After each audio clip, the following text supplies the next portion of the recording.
So welcome everyone. There are very comfortable chairs up in front here. Don't be scared. There's a comfortable chair next to me. So welcome. We're delighted to have Hilary Hoynes here to give a brown bag talk, a compressed version of her usual hour and a half. Yeah. So Hilary joined Berkeley, I think about the same time I did, 2 years ago. Mm-hmm. She has a joint appointment in public policy and economics, and she's the Haas Distinguished Chair of Economic Disparities. Among other things that she does, besides being a friend of Demography, and here to serve on graduate student dissertation committees as an outside member. She's also been very active in working on these Haas professorships, or it's a whole set the of Haas Institute, the clusters. The cluster of hiring new people in inequality on campus. And today she's going to, I asked her to talk for a second about some of the things she's doing on campus, just to advertise that connection. But today she's going to be talking about inequality, and we're just delighted to have her talk about the earned income tax credit and the distribution of income. Thank you. It's great to be here. So just to advertise a little bit what I'm doing, my appointment is pretty much anchored in public policy, but I also am quite involved as a professor in the economics department. The chair that I hold is part of the Haas Institute, which is still a relatively new initiative on campus that consists of 7 different clusters. The cluster that I chair is called Economic Disparities. And the idea of these clusters is to pull people from across campuses, different disciplines, different kinds of settings and anchorings and sort of disciplinary approaches to work on like-minded issues. And so the sort of thematic nature of the cluster that I lead is generally about economic inequality. And we actually are in the process right now of searching for the assistant professor position of that cluster, and actually just yesterday made a recommendation as our search committee to offer the position to a very talented ethnographer who's an anthropologist by training, who studies poverty. His name is Jovan Lewis. He's coming out of LSE, and his appointment would most likely be in African American studies, though we're working that all out. And he basically studies poverty and the disadvantaged from about the opposite end of the spectrum to what I do, which makes it very appealing to me from the standpoint of broadening and diversifying what the economic disparities cluster is all about. So for anybody who's interested in finding out more about opportunities with the Haas Institute or the economic disparities cluster in particular, I'd be more than happy. I don't need to be back to my office till 2 o'clock for office hours for my undergrad midterm tomorrow. So I'm happy to linger afterwards and talk about that a bit more. So my apologies in advance for this not really being a very demography talk. I originally was going to talk about how living arrangements have changed over the Great Recession and what we kind of learned about that from the standpoint of economic pressures and living arrangements. But that work is really mostly done, and so I thought it'd be much more fun to talk to you about something that I have that's sort of going forward. So for those of you who don't know me or my work, throughout most of my career, I study in some way or another the disadvantaged and the social safety net. And I've been doing a lot of work lately, in particular on the food stamp program and on the earned income tax credit. And I've been looking at those sort of key programs that are the anchors now of the social safety net for low-income families. And the motivation for this project is the observation, and I'll show you some basic facts on this, that the earned income tax credit is the largest anti-poverty program in the United States right now in terms of eliminating poverty for children. The biggest anti-poverty program in general in the United States is actually Social Security, really focused on reducing poverty among the elderly.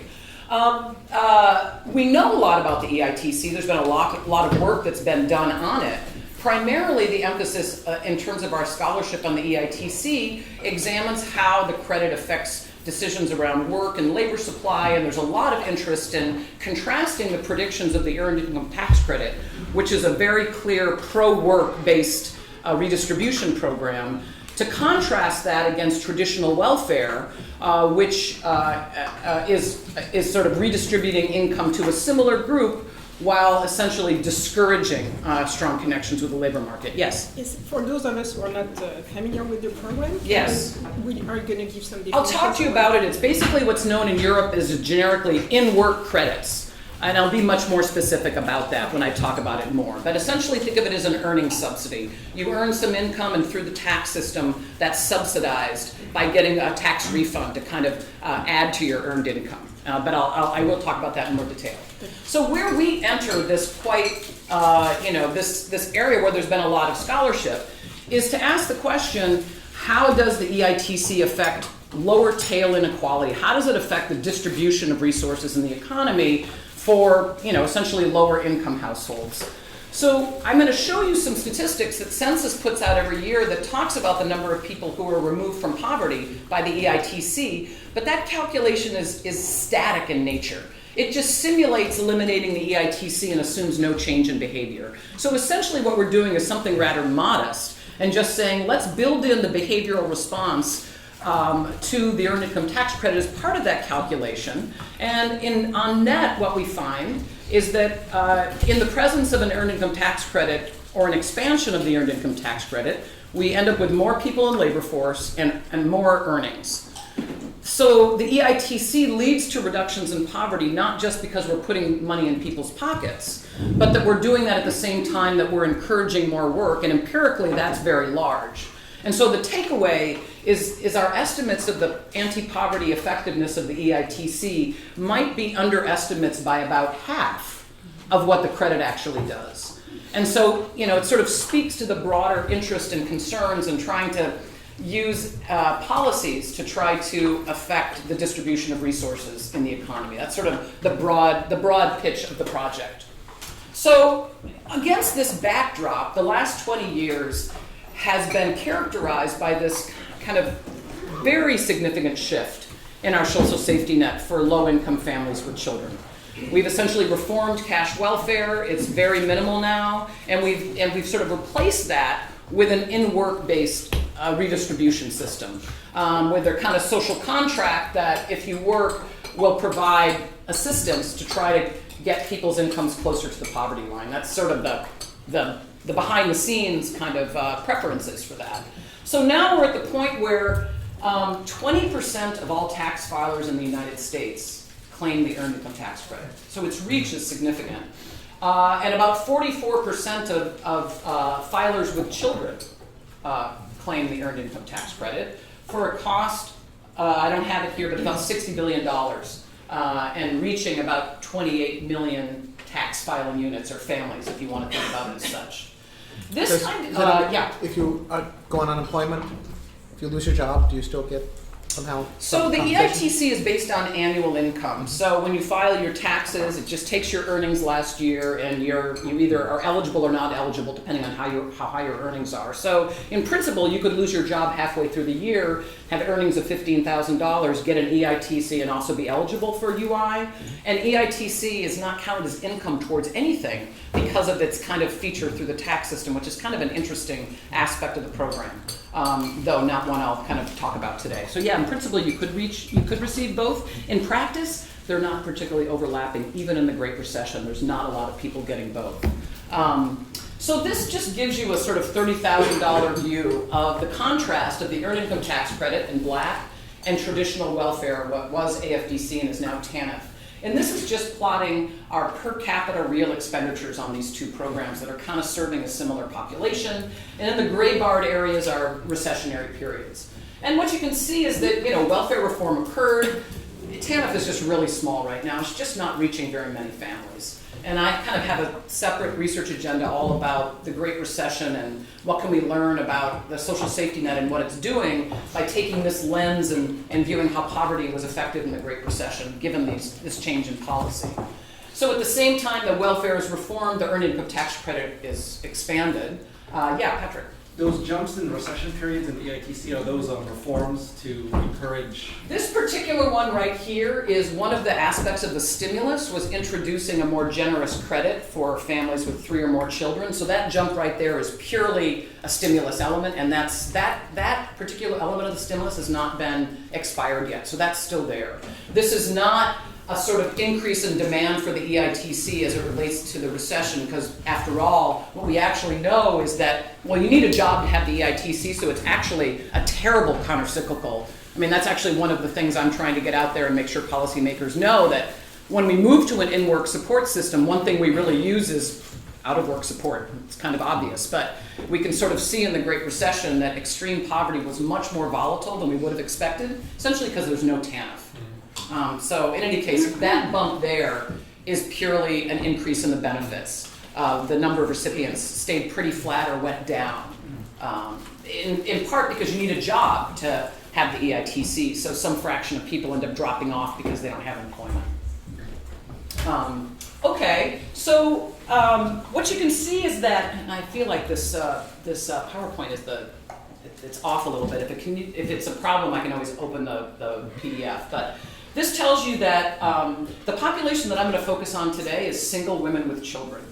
And I'll talk a little bit more about why I do that. But they represent about 60% of recipients in the EITC and 75% of the dollars spent on the program.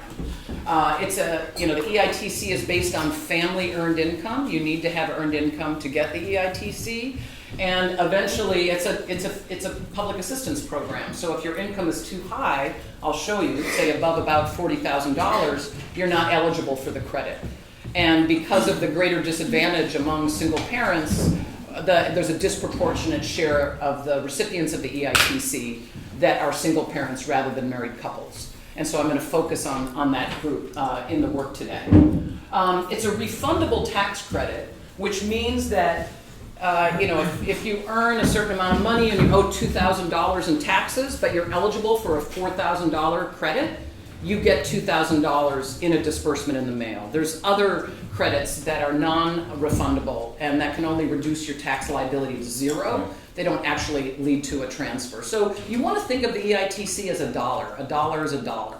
It's not a tax deduction, it's a tax credit. So it figures into one's budget in the same way that any other kind of disbursement is. So I don't understand. So why, if I earn no money, can I not get a refundable tax credit? A non-refundable tax credit is one where by law it can only reduce your tax liability But to if zero. my earnings are zero, can't I get a refundable tax credit? Why No, can't if I- your earnings are zero, you get no EITC. You're not eligible. You need to have earnings. I'll show you that in just a second. So, That's just a requirement of the program. It's Yes. not the mechanics of it. yeah, it's a pro-work program. You need to have earnings. The refundable nature speaks to whether or not you can end up with a tax refund in the amount of the EITC. The EITC, yes, you can get a tax refund. The example was a little confusing because it was $2,000, it was twice. What it Oh, means is maybe I misspoke. that you actually get money If my beyond tax what liability you- is $2,000 and my Yeah. EITC is $5,000, I get $3,000 in a check. Yeah. Does that make sense? Yeah. Hilary, sorry, are you going to talk about the definition of married and family here? So is this off the... It's the tax the income filing tax? unit, so it is the tax filing unit. So you're single means you're not legally married, well, at least by old law. I'm not sure how that's going to work going forward. Are you going to talk more about that? Because presumably there could be a guy, they're just not married or something, right? There could be a guy, oh yeah, there certainly could be a guy there, but that's not part of what, I am limiting my analysis to people in the current population survey that are single women with children. There could be a man in the household, but they're not married, then I'm just looking at the income of the unit with the woman. I could look at that, but that's not what I have here.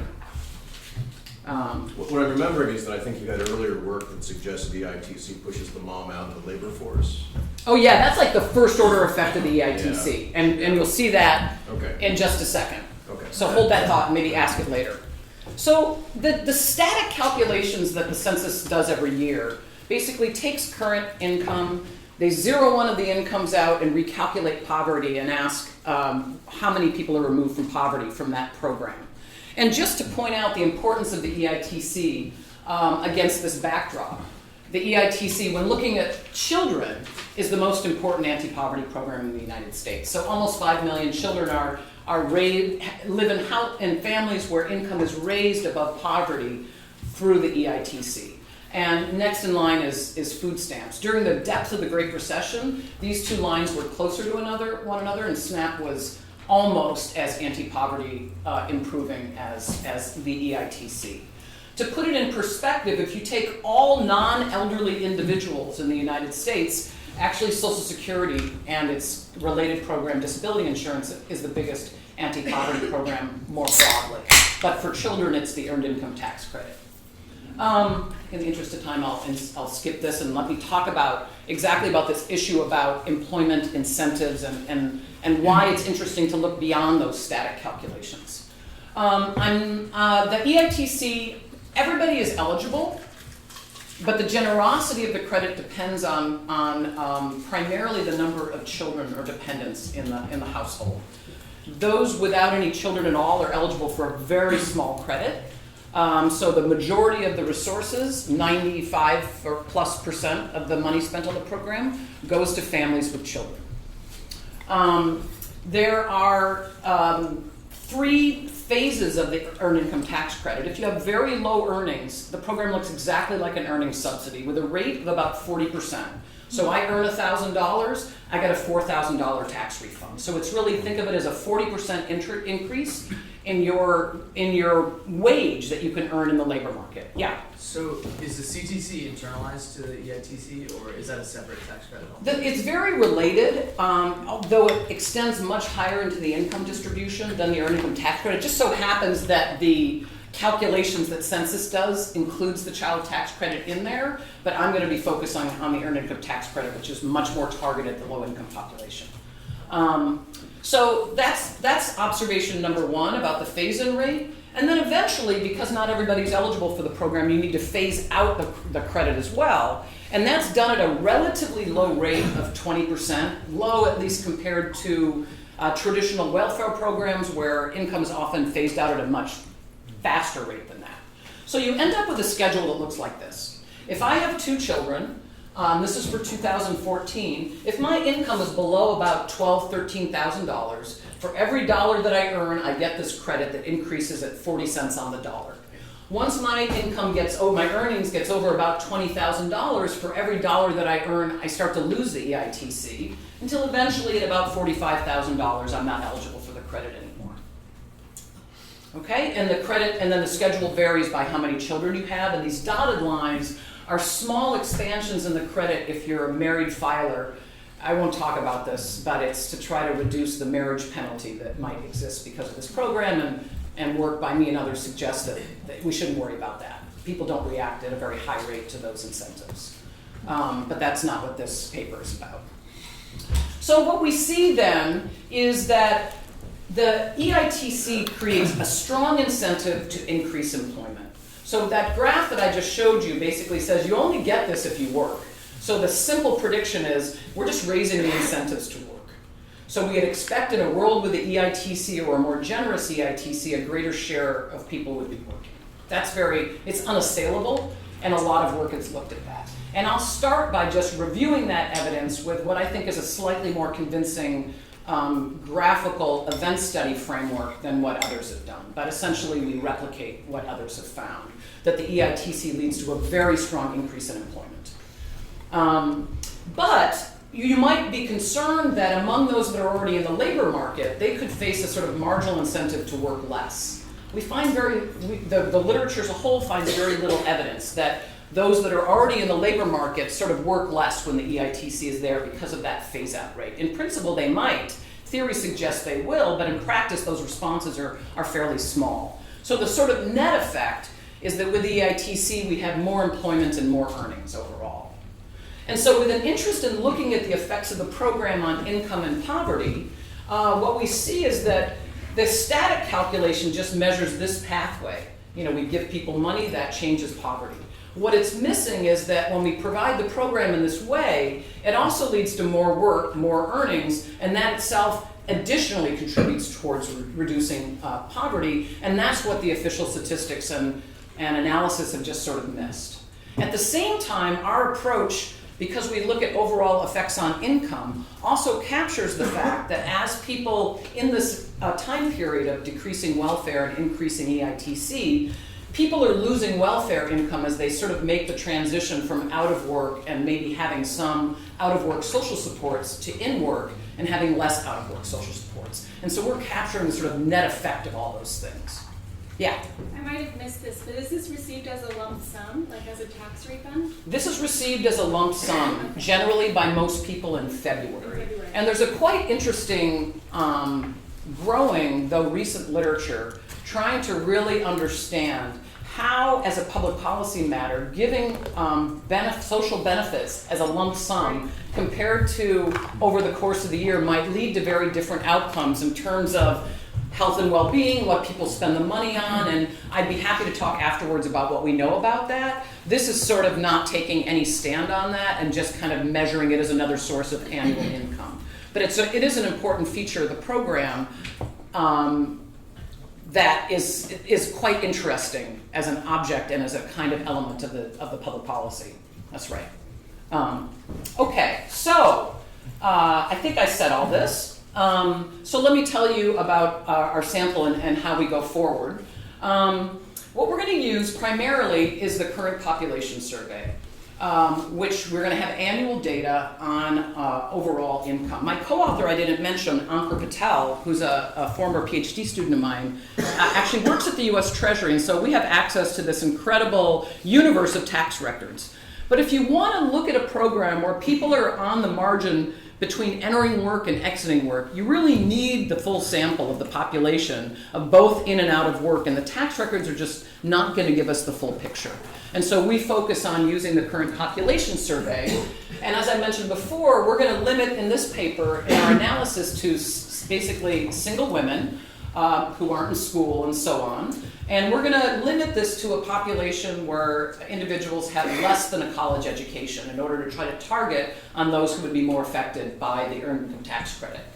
And we're going to look at employment outcomes that have been looked at before and sort of show that analysis to start, and then focus on looking at income to poverty, the standard sorts of measures of is your income below 50% of poverty, 100% of poverty, 150% of poverty, and so on, to get a sort of broader picture of where in the income distribution the EITC leads to increases.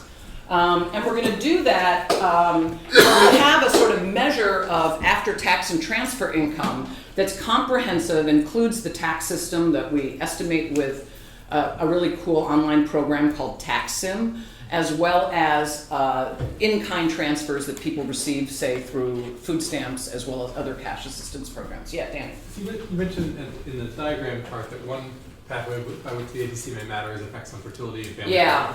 Yeah. It seems like there's real fertility and then there's tax fertility. So does taxing let you say, you probably claim the dependent of your, right, that doesn't really live with you, but lives with a person who's not going to get much EITC. Right. And so I know that's been I a big love how debate. you put that. Tax fertility, that's There's good. been a big debate about the Yeah. EITC and fraud or whatever. Right. But so can taxing deal with that? Or? So, it is true that the biggest dimension of fraud in the EITC is through non-compliance, call it that, is through claiming kids that are most of the time they're related to you, but they don't satisfy the rule of what is allowable, which basically has to do with, do they reside with you, do you give X percent of their cost of living. And so there is that is true. We're using the CPS, so we're going to observe women co-residing with children. That's going to be our universe. So we're kind of conditioning on those existing units as we see them in the data. And so this can't really speak to that. Though when we look at the current population survey and compare kind of aggregated amounts of EITC compared to what the tax data says, if anything, and there's a bit of an underestimate. Underestimating the CPS. Yeah, Which which you'd is expect. consistent with this So in some sense, one mechanism to the being extent that that people story. game the system to get more ATC, you're underestimating the anti-poverty Right. effects, perhaps? Right, exactly. Okay. Yeah. That would be a quicker answer to your question, what you just said at the end. Okay, so that's the sample that we're using here. And what we're going to be using is a very simple empirical method. So we're going to rely on the largest period of expansion of the credit throughout history, which took place in 1993. And I'll show you that. We have another method that we bring in, and then we use that in a very simple difference in difference type design, where we essentially compare women with children to women without children year by year before and after this expanded credit, and essentially compare their outcomes on employment and income, hoping that this comparison group of women without children provides a good proxy for what would have happened to women with children had the policy not changed. And one of the things that we do is use an event study approach, which allows us to take the usual difference in difference approach and sort of unpack it year by year, which provides a sort of visual test of whether or not the control group is adequate. And I'll sort of point you to that. And for those in the room who don't know this method, it's a super handy tool for introducing into evaluation. In the paper, though I'm not going to talk about it in the interest of time, we also kind of develop a more parametric, generalized difference in difference approach that allows us to pool more years with more policy expansions. The bottom line is our results quantified appropriately are almost identical. And just in the interest of time and just transparency of the results, I'm going to focus on the difference in difference. Yeah, Marion. I just wanted to make sure I understood the mechanisms. Yeah. So if you find a positive change after basically the difference produces a positive effect, is that basically saying that the substitution effect dominates? Well, so the unemployment, it's unambiguous. So it's kind of a pure substitute for the econ people in the room, kind of a pure substitution effect, because it's just reservation wage doesn't change, wage goes up, you should work more. But the effects on earnings basically say that the substitution effect dominates. And so it's all operating through more work and not much less earnings on the margin. Yeah, but we can talk about that if that's not clear. Okay, so here is the policy changes over the time period that we're looking at. And we're going to zero in here on this 1993 change. What I'm plotting here is just the maximum benefit, the height of that graph that I showed you before, the most that you can get from the EITC is just this kind of summary measure of what it is. And what happened in the 1993 expansion is that prior to that point, essentially all family sizes received the same size EITC. If you had kids, you got the EITC, there was a schedule associated with it. Beginning in 1993, we both saw an expansion of the program, an introduction of a very small credit for those with no children, that's this very low one here you can barely see, and a disproportionate increase in the size of the credit if you have 2 or more children. So it introduced a second schedule and it expanded at a disproportionate rate. And as a very quick aside, the reason for this, the sort of political economy behind this, was that Clinton in his campaign campaigned on the promise that if you work, you won't be poor. And the EITC was his main mechanism to meet that campaign pledge. When he was elected and they did the calculations, they determined that it was determined that there was not enough money to spend on the EITC and the bargaining with Congress to pass this. So they ended up disproportionately putting the resources towards 2 or more children, who were the modal family size anyways, and thereby kind of complying with the campaign pledge, because this expansion was sort of big enough to get up to poverty for families with 2 or more children, and that was just kind of the way to kind of thread the needle. That's kind of interesting because it creates this sort of idiosyncratic increase in the schedule for larger families that's disproportionately large compared to smaller families. And so in our difference in difference analysis, we can either compare families with no children, single women with no children, to single women with any children before and after the policy change. Or we can compare families with 1 child, single women with 1 children, to single women with 2 or more children before and after the policy. And in both of those comparisons, we're going to expect that with children, it should increase employment and increase income relative to those without children. And those with 2 or more children should increase their income and increase their employment relative to those with 1 child. And that, you'll see, is indeed true in the data. So it gives us sort of 2 different experiments, or quasi-experiments, to explore. So, what do we find? Overall... Can I just ask about this? Yeah. The fact that the economy is taking off and that things like daycare practices are changing and subsidies are changing, these would... Your estimates would control for all that, or they would be contaminated by that? Right. So the whole difference in difference design obviously depends on the control group appropriately, it doesn't really, it's not a concern if the means are different between the groups, but it's all about whether they're trending differently. So, if at the same time that this is happening, there's other dramatic changes going on specifically for those with children, in a way that I'm not capturing in my data. Like TANF, I'm good with that because I'm including the TANF income in the income measure. But if there's other things going on, that's a potential concern. So hold that thought for a second. Really, the key thing is that whatever is happening, it needs to follow the same time path in a sort of sharp way. And so this is really a lot about sort of looking at the time path of the results that I find and thinking about whether there's other things that could be contaminating it. Things like the economy and so on, as you'll see in this summary table, we control very richly for example, allowing the unemployment rate to vary whether you have no kids, one kid, or two or more kids. So we try to sort of richly kind of flood the model with, is there an AFDC waiver in your state? Interacted with a number of children. So we add as many, but it's very reduced form. So there may very well be things that we're missing, but the results are not super sensitive to that.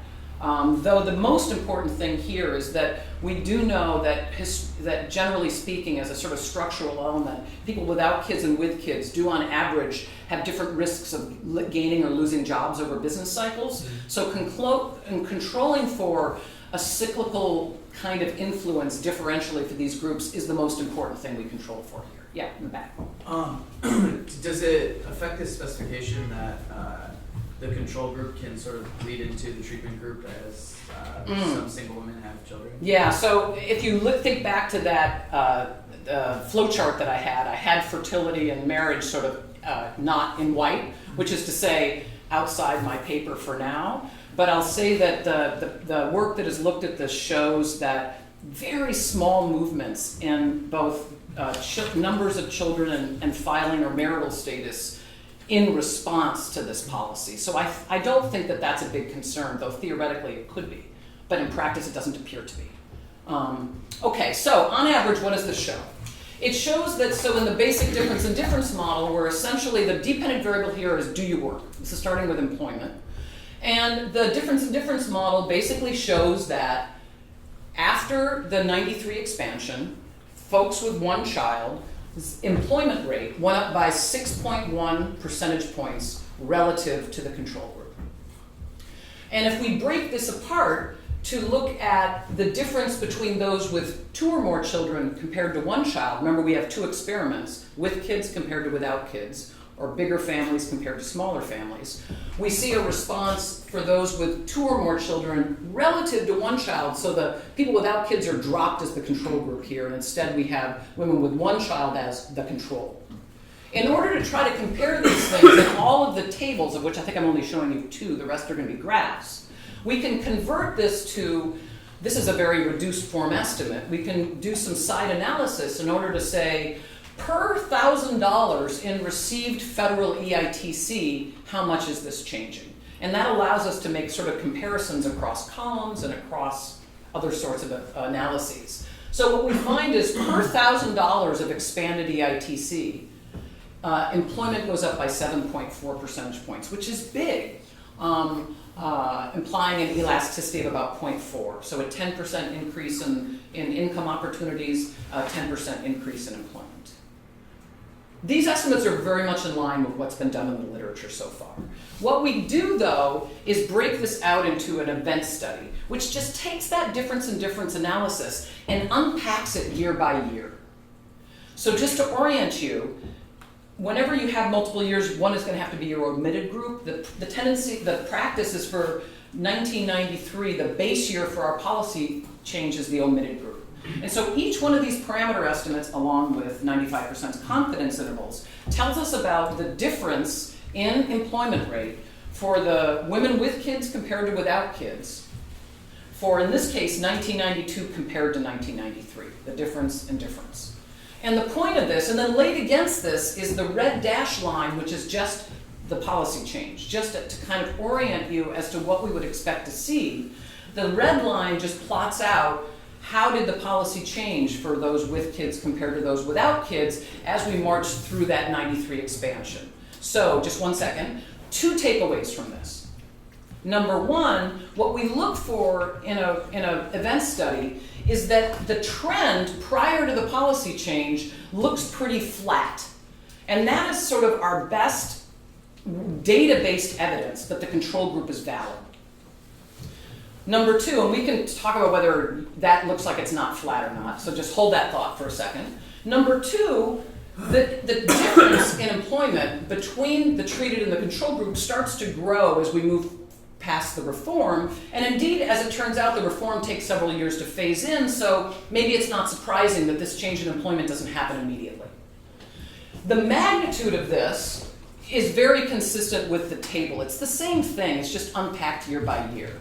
So basically the table is just averaging these years as the pre-period and averaging these years as the post-period and taking the difference, and that's about 0.6. So it's the same information, but more.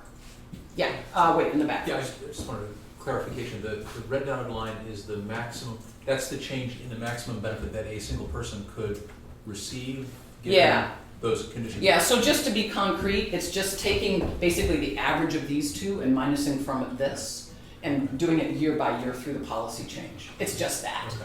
But the other, the points in there are essentially employment rates, so those are sort of a macro measure. Yeah, this is the share of women that are employed in the treatment minus the control. So what this says mechanically is in 1996, single women with children's employment rate was 5 percentage points higher, 5 percentage points higher than women without kids compared to what they were in 1993. Okay. That's what it is. I mean, literally, you control for X's here, but this is just, that's the interpretation. And the red dotted line that corresponds to that, is that the average additional benefit that those women would be receiving? Exactly. Again, compared to 1993.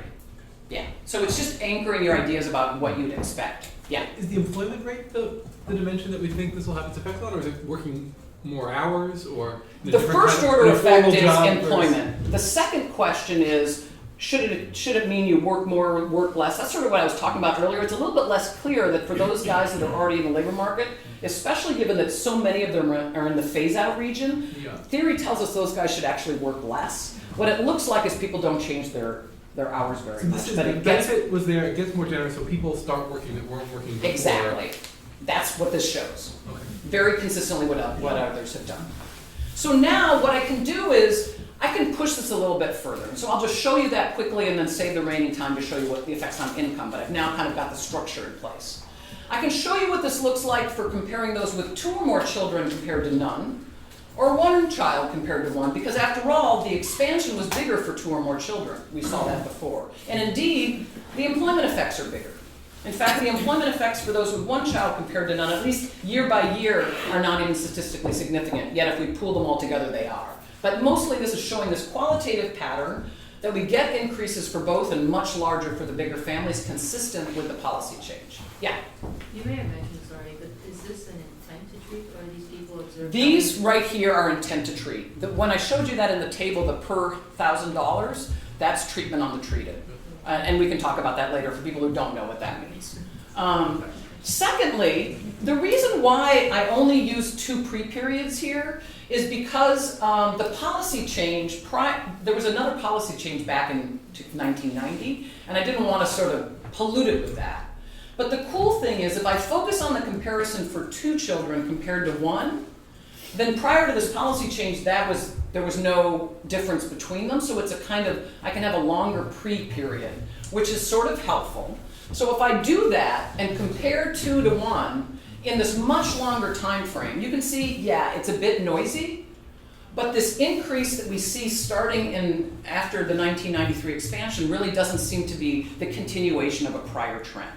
So when I said that the event study is helpful because it allows you to assess the sort of validity of your control group, it's this kind of perspective that's useful. Noisy, but I think kind of consistent where there's sort of a break in trends. So to answer your question, Josh, one would need to be concerned that whatever these other confounders are, they're also sort of happening sort of within this particular time lens. And to one group rather than another. And I'm sorry. To one group rather than another. Exactly. Right. But it's Differentially. Yeah, but the time trend is not definitive there. It's just, if there were a time trend that would suggest differential trajectories, you're not actually interested in the prior time trend, you're just No, I'm worried interested about. in this to try to convince you that I've estimated the Yeah. effect of this policy. That's what it's all about. Okay, so in the remaining time, let me tell you about about the effects on income, given this structure, just quickly. Yeah, and then- really quick question. Yeah. What's happening to the control group? Is employment stationary?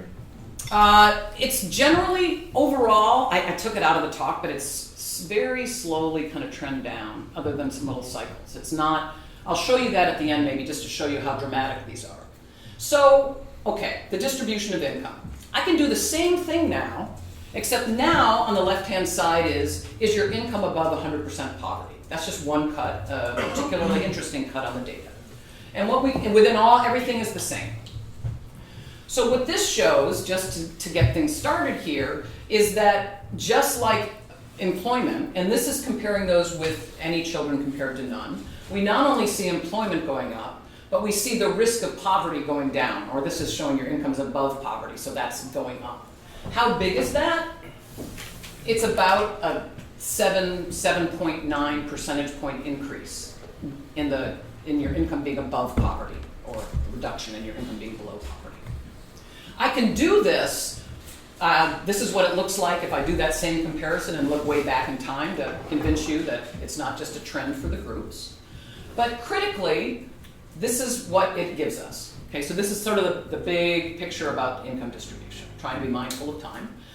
Each one of these dots, it's not an event study anymore, this is now a different regression estimate for the likelihood that your income is above 25% of poverty, 50% of poverty, 70, 100, 125, 150, and so on. So what I'm trying to do is sort of build it together and say, again in a very reduced form way, and what is the object here? What is your income value? It's your comprehensive income after tax, after transfer, compared to the official poverty threshold. So it's basically saying, here's a comprehensive notion of resources. It's going to move because your earnings change, your welfare income changes, your EITC changes. This is the net effect of that, but I'm interested in isolating the effect of this policy change. And that's what all the event studies were meant to try to convince you of, that this actually seems to be this policy and not something else. Or if it is something else, it's happening exactly the same time to exactly the same group. That's for you to decide for yourself. But then what this does is take that information and try to say, well, how does this look like, what does it look like across the income distribution? So, what is the takeaway? This increases income. It increases income kind of below 200% of poverty. It increases income sort of the most, right around poverty, which if you look at the EITC schedule and where it hits, makes a lot of sense. The income threshold for a family of 3 is about $15,000 a year, and that's about where the EITC is maximized. That's not by design, but so this kind of passes the smell test, as it were.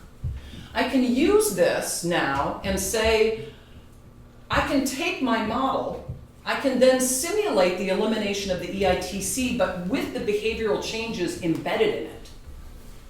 That's now putting together my model and doing a simulation that's going to take into account not only the income that's dispersed, but whatever this reaction function is that I'm capturing here, and to do the comparison of how many people are removed from poverty using the behavioral response as part of the measured change.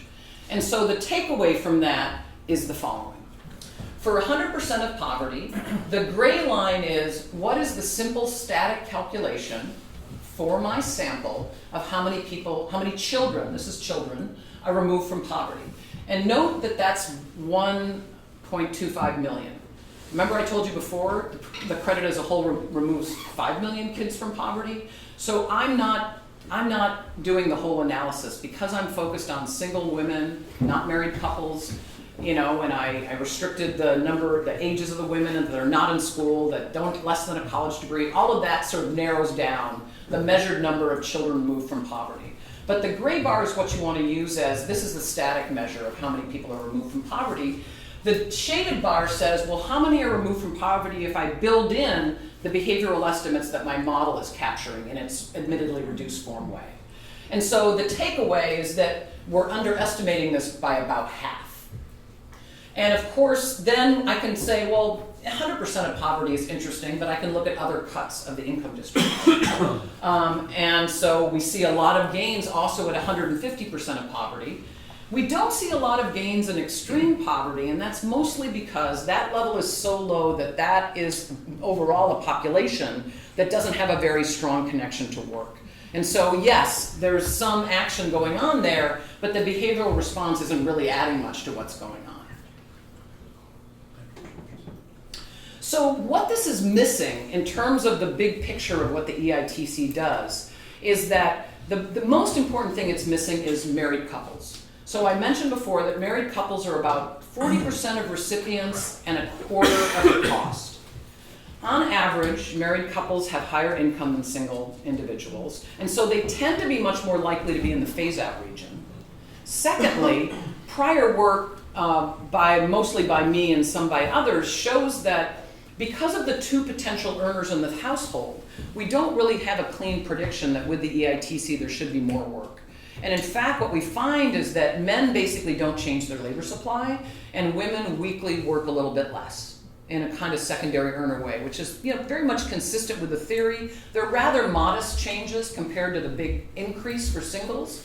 So this underestimate of the static calculation for single women is certainly going to be a sort of overestimate, because the main group that I'm not looking at, very likely, if any, the dynamic calculation is not going to show as different a result because there's not this big labor supply effect. So if I were to expand this analysis to include everybody else, I'm certainly telling the most optimistic picture about what the EITC can do through its channel of incentivizing work on top of handing out checks. But the sort of takeaway from this is that we've got this program, it's very expensive.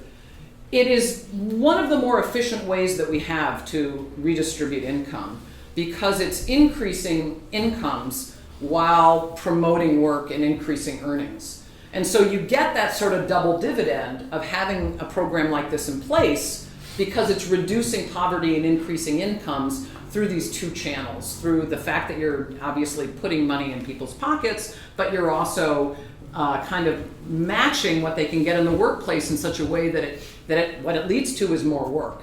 And so that's the sort of, that's the picture. So question, yeah? So I'd like to shift away from your data, which is very interesting, to the macro question, which is what does the program do at the macro level? Because the logic of, what follow from the logic of your findings is that what it does is it adds extra competitors in the labor market. Mm-hmm. So that if you net across the entire workforce, it's a new estimate. If there's a lot of slack, if there's a lot of unfilled labor demand, that's one thing. But in a lot of times, especially at the lower end of the labor force, so this woman who's decided she's going to go to work is now basically competing against people who are already going to work. Yeah. So does that then, is there on the other side a reduction in the employment of others? Like, for example, the secondary earner in the two-couple family. Mm-hmm. And secondly, of course, as a lot of people noted, it works as a subsidy to the employer. Yeah. And allows the employer to offer lower wages. Yeah. So that's, I'm sure, a huge other analysis, but since I'm new to all this stuff, what's your hunch about the macro effects? So you're absolutely right. Everything you just said is exactly right. It's theoretically, that's the prediction that we have. It's basically a shift out in the supply curve that should put downward pressure on prices. What we know is very little. So my colleague over in public policy, Jesse Rothstein, has a paper on this, though it's mostly a simulation based on kind of existing elasticities, because this is a bit down in the weeds, but it's much harder to get an estimate of macro effects because you kind of don't have a control group. That's kind of one way of thinking about it. So empirically, it's just kind of a hard problem. I've actually been thinking myself recently about ways to try to use something like the rollout of Walmart stores across the country in its period of growth to try to understand how that sort of, how wage increases are sort of ensured by the fact that Walmart actually directs its workers towards SNAP and the EITC. I mean, they're trying to help them get all the benefits that they're eligible for. I mean, this is speaking kind of on the side, but I think it's maybe not first order, but second order, a very high second order importance that we don't know very much about, mostly because it's just kind of a difficult evaluation problem. But in the end, I think we have better evidence that might put downward pressure on prices, on wages, and less evidence that it's crowding out other workers. But as a bit of a side note, to me, one of the big lessons in the macro setting moving forward is that this program may be wonderful in many ways. It's not perfect. But one of the additional ways that it's not perfect is it's not a good program if there are not jobs. And so what is very evident in the analysis of the Great Recession is TANF is doing almost nothing to protect households. So our sort of out-of-work safety net is very broken, and food stamps is sort of the only thing that's left. And that is evident in extreme poverty rates being sort of more affected in the Great Recession than prior experience would have predicted. That's a different criticism, or a different limitation of what the EITC is. It's not a program that helps if there's not work. So that sort of speaks to the macro question, but a different dimension. Yeah, Josh. So maybe this is a question for your ethnographer, but I'm trying to understand how people see this tax credit. Yeah. It sounds, I mean, if you would have asked me before the talk, if you offer people a little bit higher wage, are they going to go in and out of the workforce in these large numbers if they have children at home? And I would say I would expect a small effect. On the other hand, if people around me are getting checks in February, right, and I understand it's leaving money on the table, right, well, I have a tremendous aversion to leaving money on the table. Right. Look how much employment rates went up. I mean, this is just data. This is trends for those with one child, just all single women, not even low-educated single women. I mean, I agree with you, but this is big. This is like $4,000. Because of the special nature of the program and that people can get pre-refund loans, and there's just lots of word on the street that this is money that you can get. So you just need to. Let me tell you what I think I know from the ethnography, and I think Catherine Eden's next book is on this. Just came out. Thank you. I should have already known that, but it seems as though number one, there was an option to get the EITC in your paycheck, which they recently got rid of. It was called the advanced EITC because exactly 0 people took it up, like 0.3% of EITC recipients. When the ethnographers talk to the EITC recipients, what do they say? When kind of eliciting why they don't want to get the money earlier rather than later, they say things like, or what we would translate it into, I like the forced savings aspect of the program, number one. Number two, I'm very averse to the risk of owing money at the end of the year. So if I work half the year and I'm sort of getting an EITC at some level and then sort of lose my job, I could be at risk of owing to pay some money back at the end of the year, and people are extremely averse to that. So I think that there's people like it as the lump sum.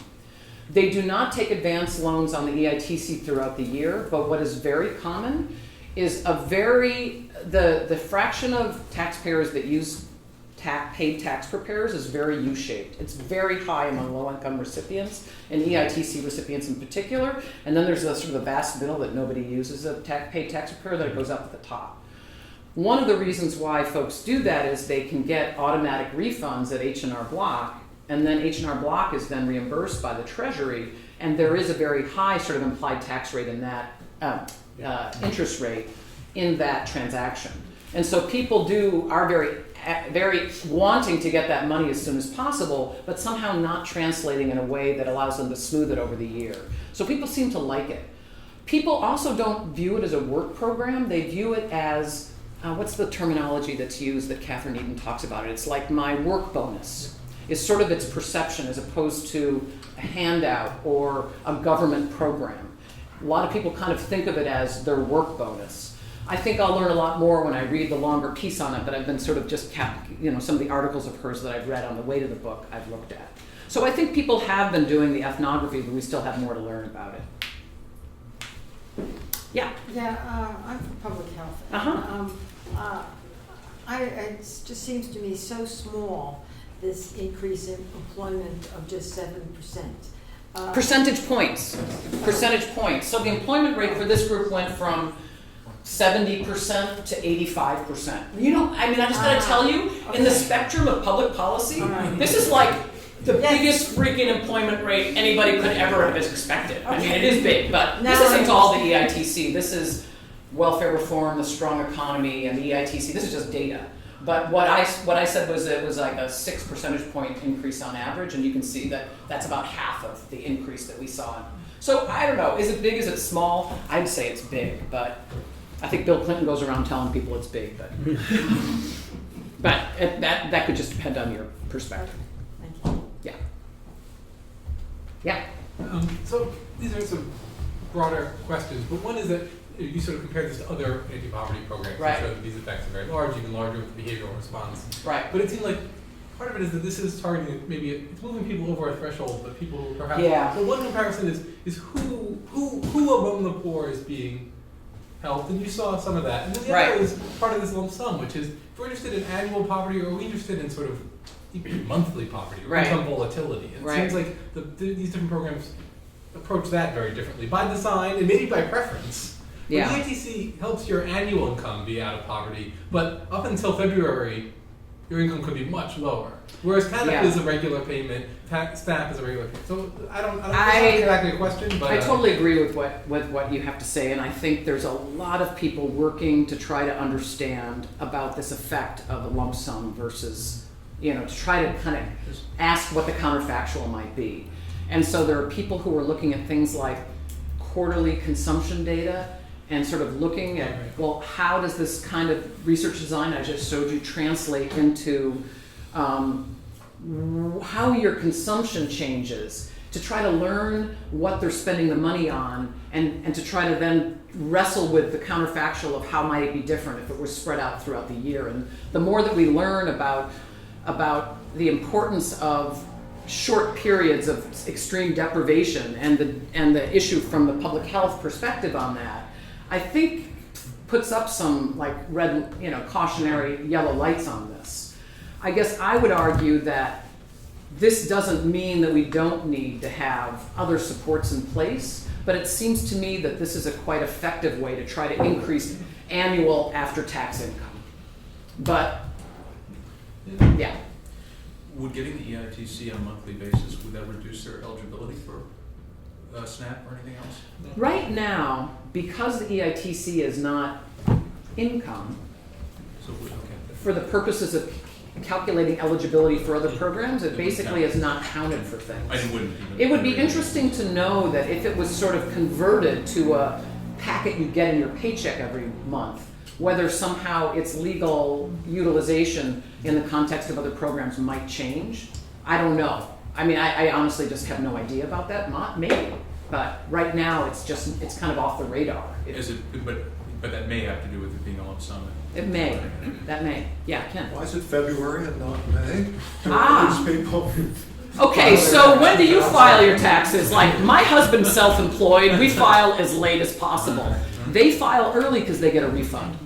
So they're in there right away filing their taxes as soon as they get their W-2 because they want it sooner. And so I don't have it in my talk, but actually you can see the data from Treasury about when the checks go out and when the checks come in.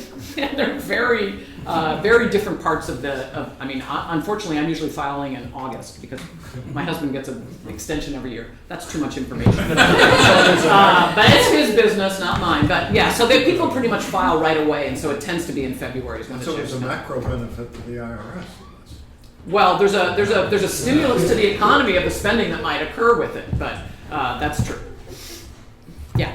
So I'm not sure I understand how this works practically, because single women with children below the age of 5 would need to find childcare, right, for the Yeah. kids, and childcare is very expensive, and Yeah. the amount of money you get from the ITC Right. cannot make up for the cost of childcare. So how does that work? Do Right. you see differential impact depending on the age of the kids? You do.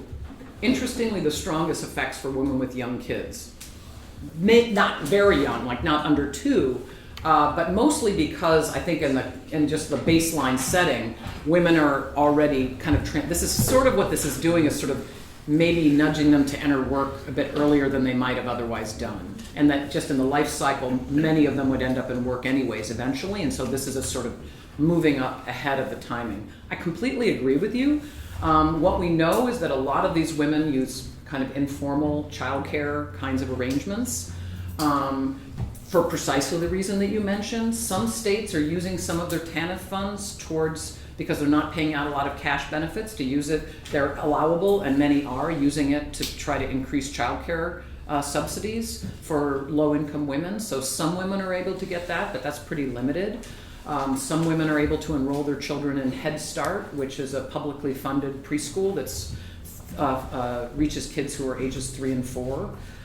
There is a growing number of states that have public pre-K programs, but this is all against the backdrop. I mean, in Obama's budget, this is one of the things he's really pushing, is trying to increase, it's not going to happen, but recognizing the fact that this is really a hole in not just lower income women's ability to work, but also middle income women as well, and the cost of the daycare.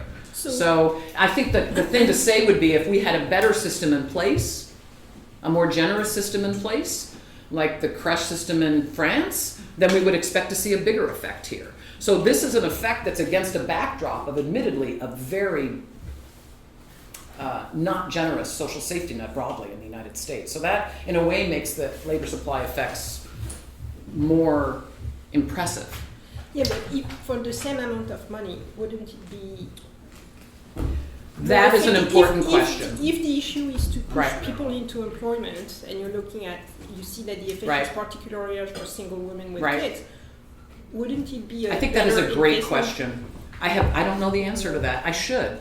But I think we don't have a lot of evidence with what the responsiveness to that, those kinds of movements are, at least in the US context, because we don't have much of it.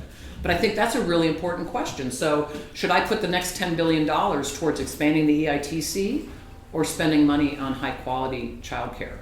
I mean, there's part of me that thinks, well, we know that the high quality childcare reaps rewards of not just getting the mom to work, but actually helping the kids. But I think it probably depends on exactly where you're at. Given where we're at right now, I mean, I'm just speculating.